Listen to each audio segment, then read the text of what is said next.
Hello everyone, नमस्कार। Welcome back again to proxy Gyan. मैं आपका एजुकेटर सैयद शाहबाज दिल से स्वागत करता हूं हमारे प्रॉक्सी ज्ञान यूट्यूब चैनल पे। तो जो डीसीए सीरीज़ है दोस्तों, डेली करंट अफेयर्स जो एनालिसिस हम करते हैं, आज का जो इम्पोर्टेंट करंट अफेयर्स है 6 अक्टूबर के, उसके एनालिसिस मैं आपके सामने लेकर आया हूं। ओके, वेरी इंपॉर्टेंट है। कल से हम लोगों ने इस सीरीज़ को स्टार्ट किया था, तो आज हमारा दूसरा वीडियो है दोस्तों ये। और इसकी जो पीडीएफ है वो भी जो है हमारे टेलीग्राम चैनल पे अपलोड कर दी जाएगी। Okay, so not to worry.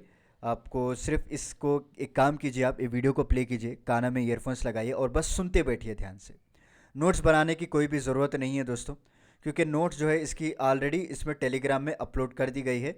हमारा टेलीग्राम चैनल का लिंक जो है मैं आपको डिस्क्रिप्शन में प्रोवाइड कर दूंगा, वहाँ से आप ज्वाइन हो जाइएगा एंड ये पीडीएफ आप वहाँ से इजीली डाउनलोड कर सकते हैं। तो जो भी इम्पोर्टेंट न्यूज़ आज के न्यूज़पेपर में आई है उसको उस डिटेल एनालिसिस किया जाएगा।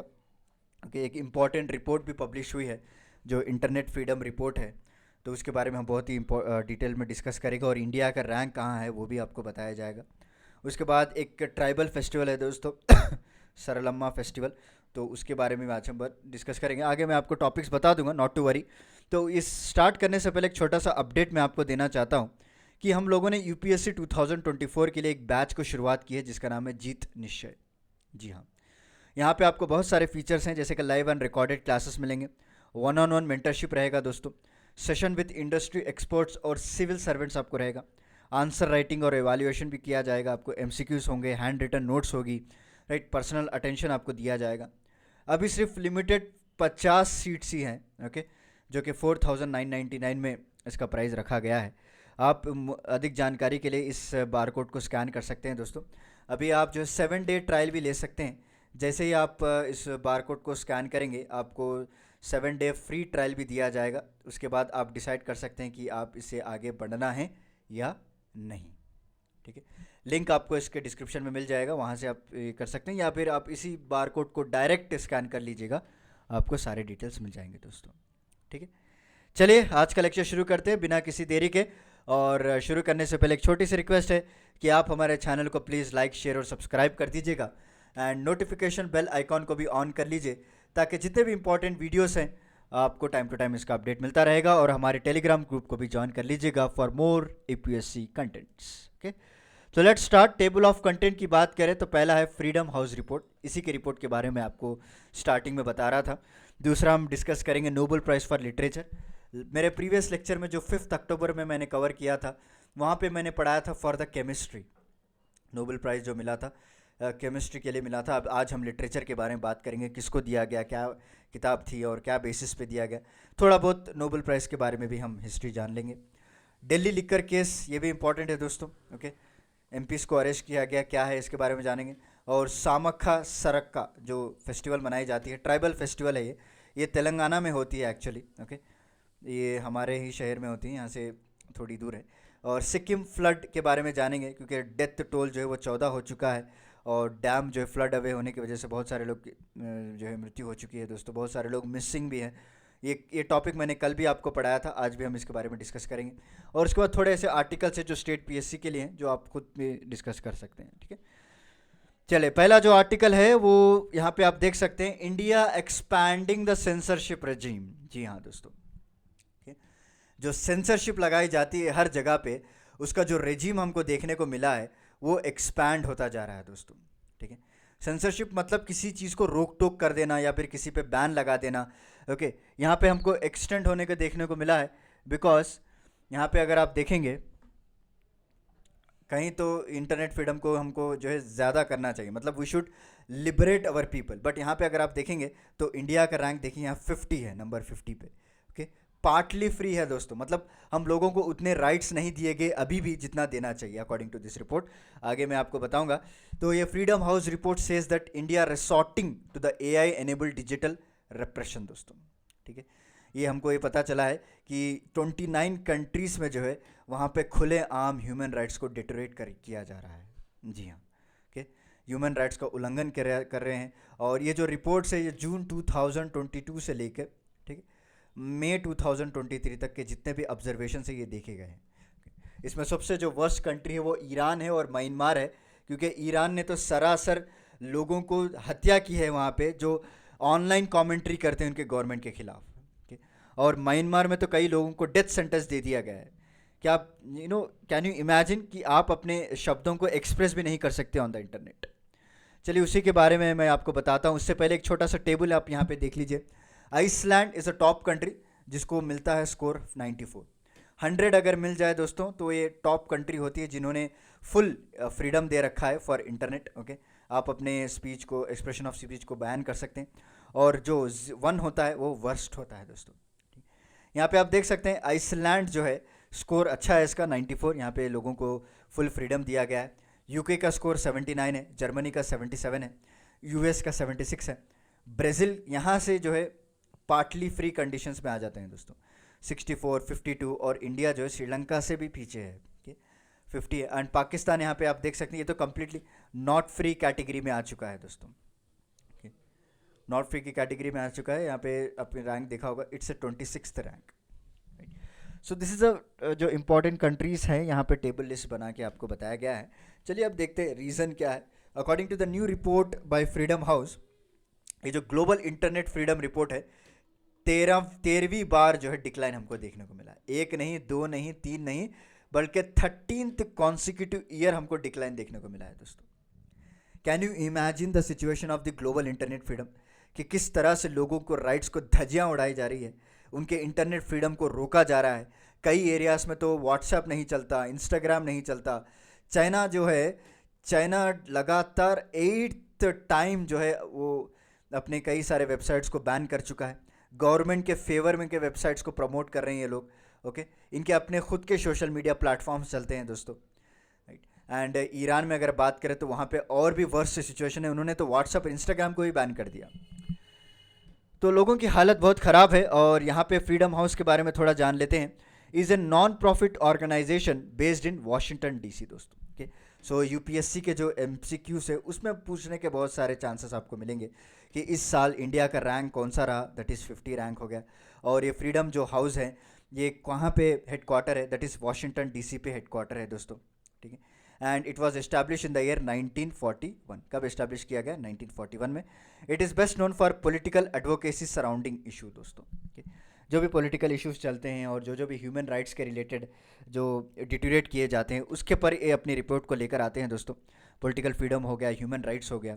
इस बार इन्होंने रिपोर्ट पब्लिश किया जिसका नाम रखा है फ्रीडम ऑन द नेट। क्या रखा है? Freedom on the net 2023। यानी नेट, इंटरनेट में किस तरह से फ्रीडम दिया जा रहा है वहाँ की गवर्नमेंट को, the repressive power of artificial intelligence. और ये 13th एडिशन है जो रिसेंटली पब्लिश की गई है ऑन ह्यूमन राइट्स, जो कि जैसे मैंने स्टार्टिंग में आपको बताया था जून 2022 से लेकर मई 2023 तक क्या करते हैं, इसको कवर किया जाता है दोस्तों। सारे डिटेल्स यहाँ पे कवर कर रखे हैं। Okay, it evaluates internet freedom. कितने कंट्रीज़ को इन्होंने चुना? 70 कंट्रीज़ को इन्होंने चुना। और 88% of the old internet users यहाँ पे कवर करते हैं दोस्तों। और इन्होंने जो है 5 फैक्टर्स को एवेल्युएट किए हैं।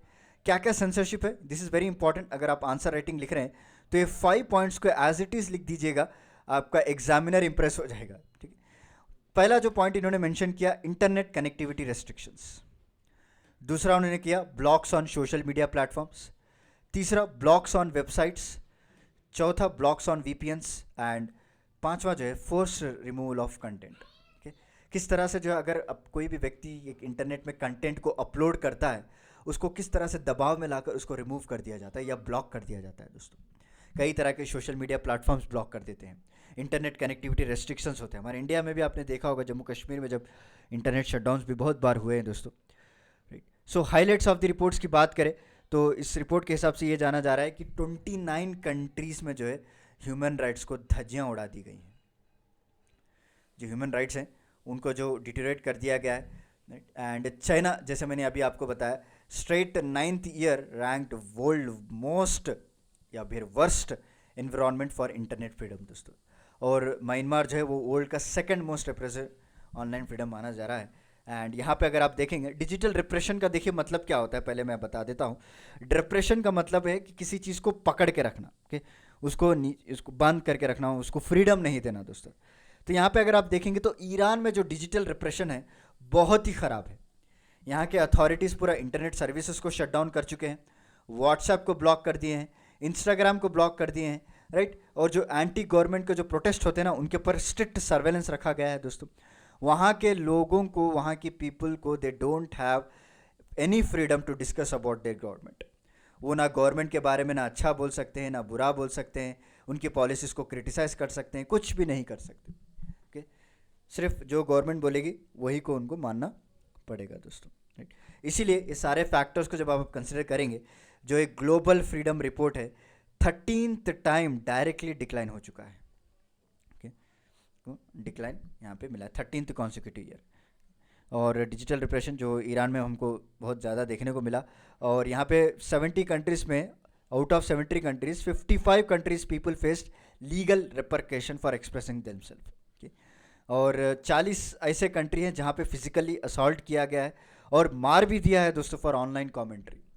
कई लोग अपने जो एक्सप्रेशन है, अपने फीलिंग्स है, वो अगर सोशल मीडिया में प्लेटफॉर्म्स पर रखते हैं, तो 41 कंट्रीज़ में ऐसा ऑब्जर्व किया गया कि वहाँ के जो लोग हैं उनको मार दिया भी गया है दोस्तों, दे हैव किल्ड। तो देख सकते हैं कैसी हालत ख़राब हुई है यहाँ पे। और मोस्ट एरिगेस केसेस अगर आप देखेंगे तो म्यांमार, ईरान में देखने को मिले हैं, जो कई सारे लोगों को डेथ सेंटेंस भी दे दिया गया। ये मैंने बात आपको स्टार्टिंग में बताई थी, राइट।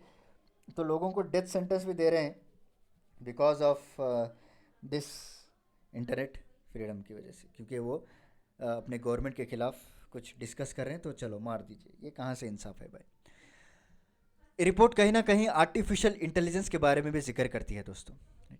तो 47 गवर्नमेंट्स ने एक पर्टिकुलर टीम को बना रखी है, राइट, जिसे वो लोग कमेंटेटर्स कहते हैं। ये लोग क्या करते हैं ना, ये ऑनलाइन डिस्कशंस जो भी होता है इसको मैनिपुलेट करते हैं। इसको मैनिपुलेट किया जाता है ताकि गवर्नमेंट की सपोर्ट में बात करें दोस्तों, राइट। और यहाँ पे जो AI बेस्ड टूल्स हैं, जो टेक्स्ट हो, ऑडियो हो, इमेजरी हो, ये सब कुछ डेवलप करती है।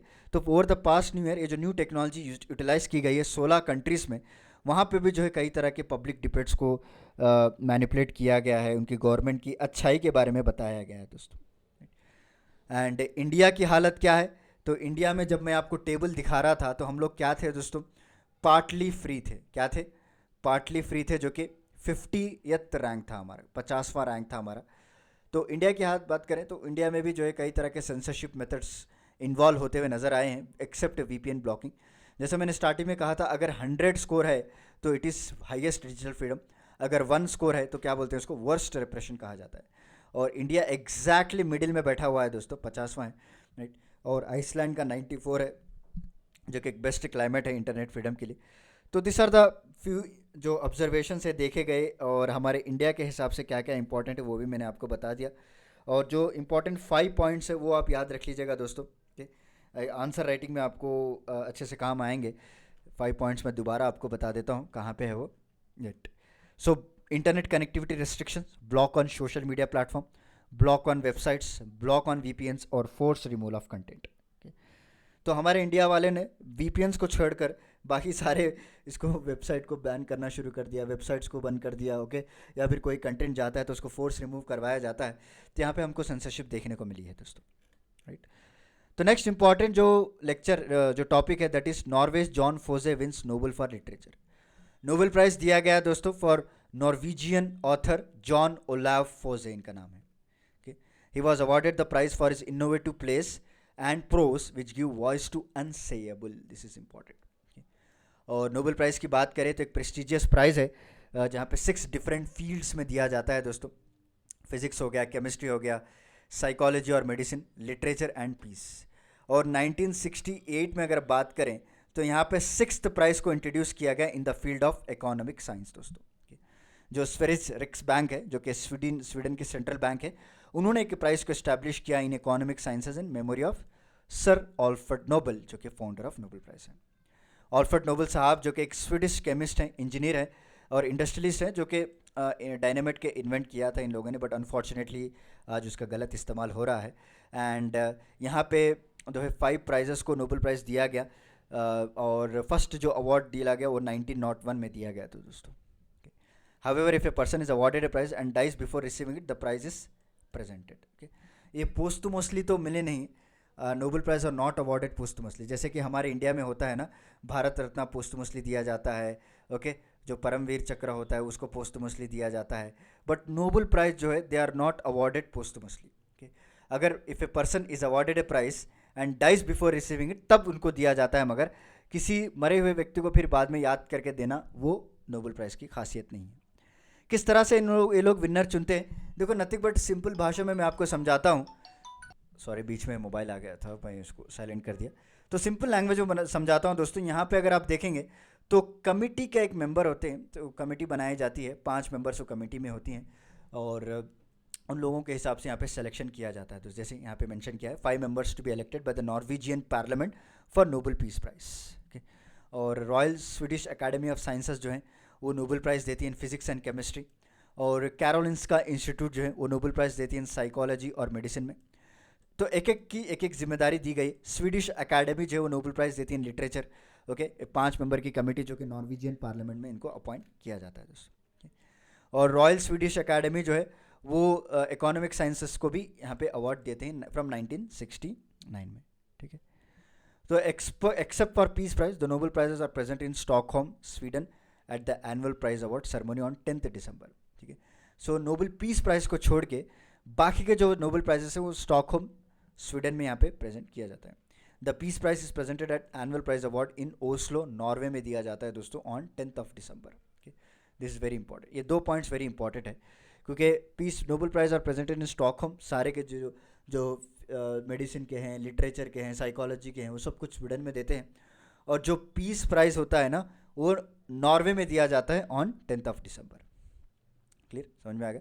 सो this is about the brief history of the Nobel prize. चलिए नेक्स्ट न्यूज़ देख लेते हैं।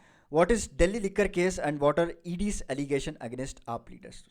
तो रिसेंटली क्या हुआ था, एनफोर्समेंट डायरेक्टर के बारे में आज हम दूसरी न्यूज़ पढ़ रहे हैं, सेकेंड न्यूज़ है ये, क्योंकि कल मैंने 5 अक्टूबर में आपको ईडी के बारे में मैंने पढ़ाया था दोस्तों, एनफोर्समेंट डायरेक्टर के बारे में, जहाँ पे रणबीर कपूर को एक समन इशू किया था for promoting the betting apps. ये आपने नहीं देखा है मेरा वीडियो तो प्रीवियस वीडियो देख सकते हैं कि बेटिंग ऑनलाइन बेटिंग ऐप्स को प्रमोट करने की वजह से उनको एक समन इशू किया था।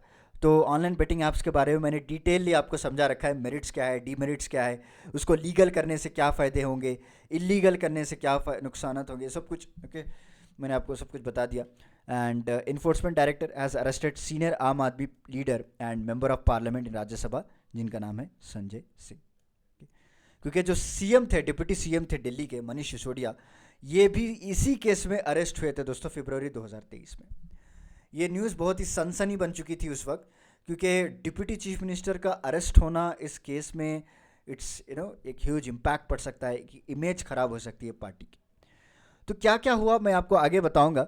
ओके, ये जो मनी लॉन्ड्रिंग केसेस में भी इनको अरेस्ट किया गया और पूछताछ की गई, क्योंकि दिल्ली एक्साइज पॉलिसी, एक नई पॉलिसी आई थी दोस्तों 2021 एंड 22 में।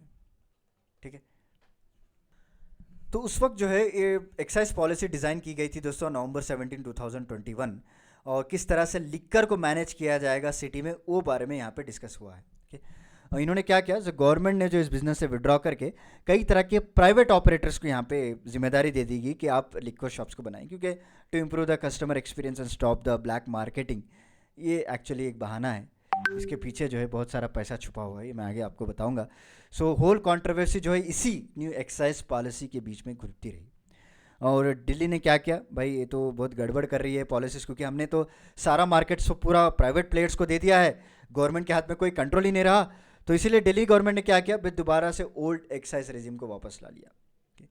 और जो न्यू लिक्कर पॉलिसी आई थी, सिटी को इन्होंने 32 पार्ट्स में डिवाइड कर दिया था, जिसे जोन कहते हैं, पार्ट्स हो, जोन हो। और यहाँ पे जो है बिडिंग की गई थी दोस्तों जोन बाय जोन, कि इस जोन में कौन लिक्कर लाइसेंस को अलाउ करते हैं। पहले जो बिडिंग होती थी वो इंडिविजुअल लाइसेंस के लिए होती थी, अब यहाँ पे अगर आप देखेंगे तो बिडिंग की जा रही है जोन बाय जोन। ऑल्सो जो 849 जो रिटेल वेंडर्स हैं उनको इशू किया गया थ्रू दिस बिडिंग पॉलिसी, जिसमें दिल्ली हैड 864 लिक्कर शॉप्स और 475 जो है वो 4 जो गवर्नमेंट एजेंसी है वो रन करती है, और बाकी के 389 जो है वो प्राइवेट रन करती है दोस्तों। ठीक है, तो यहाँ पे फर्स्ट टाइम के लिए shops are allowed to offer discounts to retail customers. Okay, और ड्राई डेज भी जो है वो पहले 21 ड्राई डेज हुआ करते थे, आपको पता है, और यहाँ पे डायरेक्टली इन्होंने रिड्यूस कर दिया सिर्फ 3 दिन को। तो आप जान सकते हैं कितना रेवेन्यू ये लोग जनरेट कर रहे हैं, right? और ये होम डिलीवरी भी रख दिया भाई। A new policy they also had an provision for home delivery of liquor. Okay, so it even propose lowering the drinking age from 25 to 21।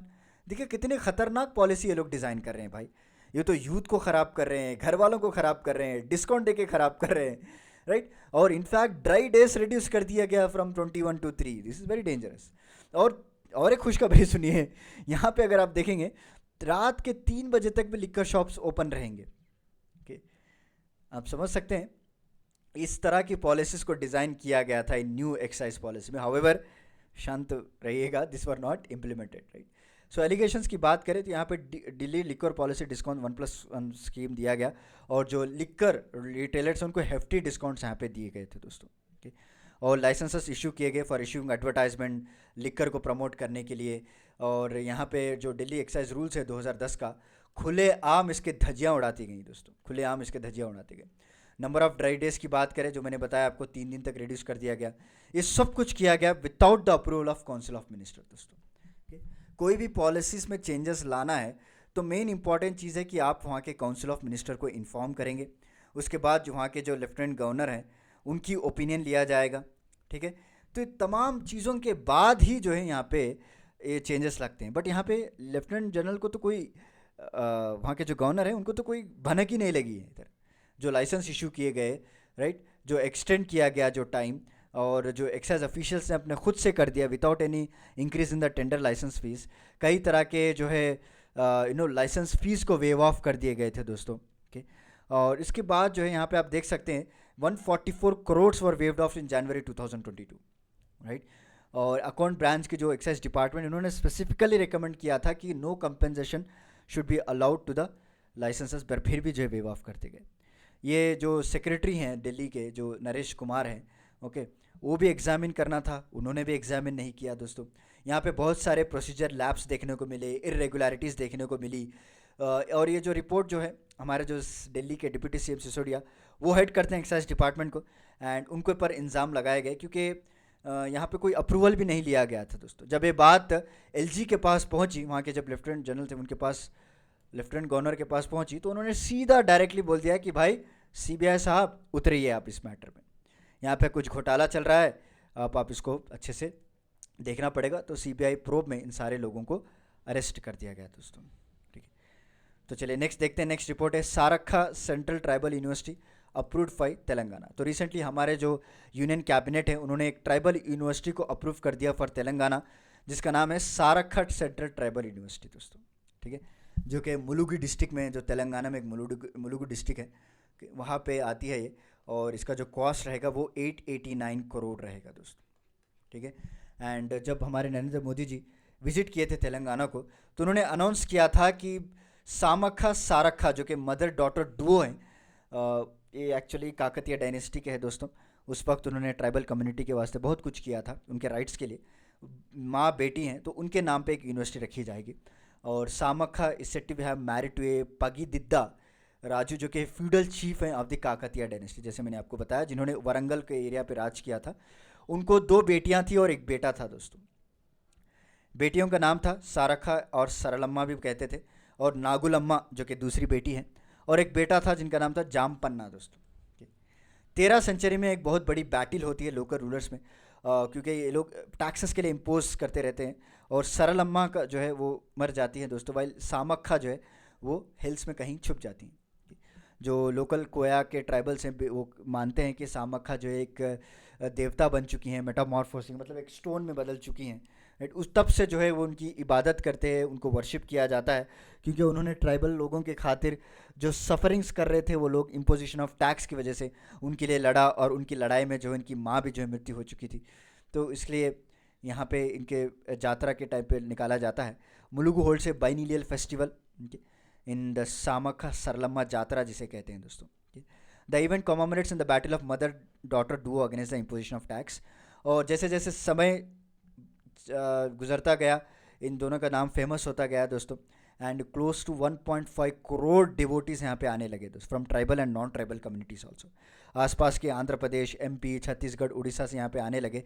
तो फाइनली गवर्नमेंट को भी यहाँ पे एक्शन लेना पड़ा, और जो मिनिस्ट्री ऑफ ट्राइबल अफेयर्स हैं union ministry of tribal affairs वो भी विजिट करते रहे दोस्तों। सेंटर ने 6.25 करोड़ दे दिया था यात्रा को, जो 2018, 20 और 22 में हुई थी, और सेपरेट फंड्स भी इस्टेब्लिश किए गए थे for community shelters and infrastructure.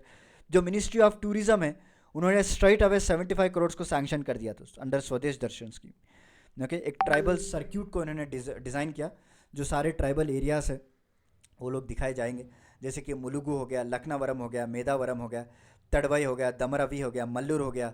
Okay, और ये जो वाटरफॉल्स होते हैं ये भी सामक्खा सरला के टेम्पल में ही लोकेटेड है दोस्तों। And Mulugu reserve scheduled tribes assembly seat has a population of around 2.6 lakh as per 2011। और जो एक यूनेस्को वर्ल्ड हेरिटेज साइट है रामप्पा टेम्पल, ये मुलुगु सिटी से 15 किलोमीटर की दूरी पे यहाँ पे है। सो ये ट्राइबल यूनिवर्सिटी जो है ये सेंट्रल गवर्नमेंट बना रही है as a part of Andhra Pradesh reorganisation act 2014, and this act lead to the split of the erstwhile state of Andhra Pradesh into Telangana दोस्तों।